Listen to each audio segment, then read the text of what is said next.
I got the job done. Get in it and drive it, get up to about 40 mile an hour, vibration in the truck, like big time. But I don't think it was transmission related, because you could throw it in neutral while going down the road and the vibration was still there. It didn't change revving the motor, anything like that. But I had a suspicion what it was. Let me show you.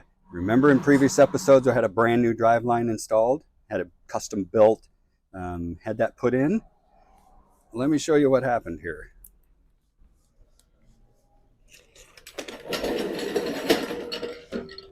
So the shop, in order to put the new transmission in, you can see it up there, you got to take the driveline out, of course. Okay, so this is my new driveline.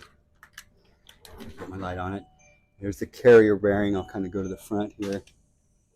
So I see it back of the tranny, comes down here, goes into that massive carrier bearing, which is awesome.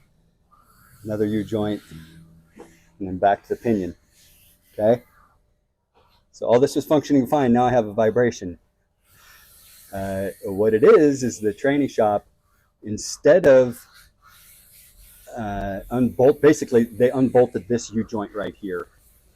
Instead of undoing the carrier bearing and undoing the pinion and sliding the whole thing out.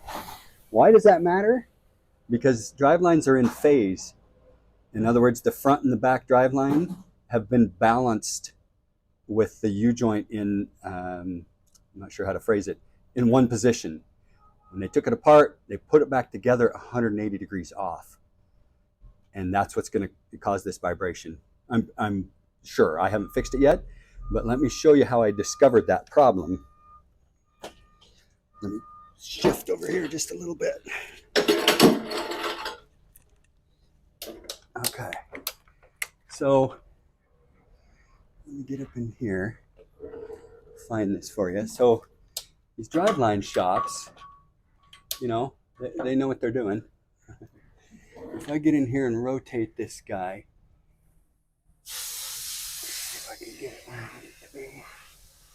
For example, right here, you can see, I wish I could get my light up better here.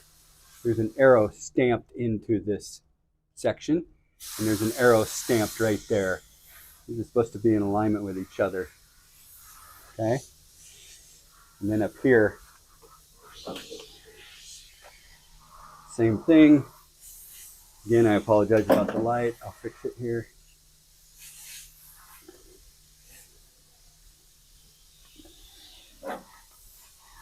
Okay, see that stamp mark right there? That lines up with that stamp mark right there. It's even highlighted yellow, okay?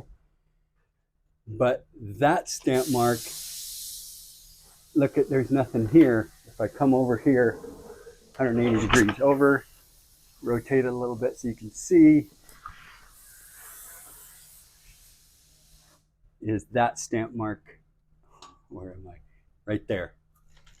So in other words, this is supposed to be in line with this one. It's 180 degrees off. So A, they didn't know what they were doing and took it apart here instead of back there, in which case they wouldn't have had to mess with this and they couldn't have made this mistake anyway.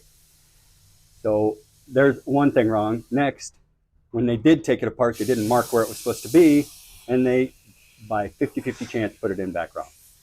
So, and I called my driveline guy to confirm all of that. So now I will take this apart and fix it myself, because I don't know about you, but if someone has worked on my rig and they've proven they don't know what they're doing, I'm not taking it back to them to fix. I'm either fixing it myself or taking it to someone else that I trust more. So what does this say about the work on the transmission and everything else? I don't know.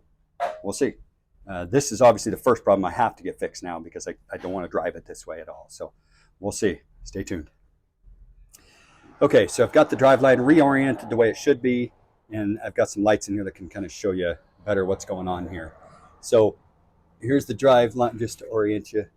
Transmission output, right? Comes back here. See that stamped arrow right there?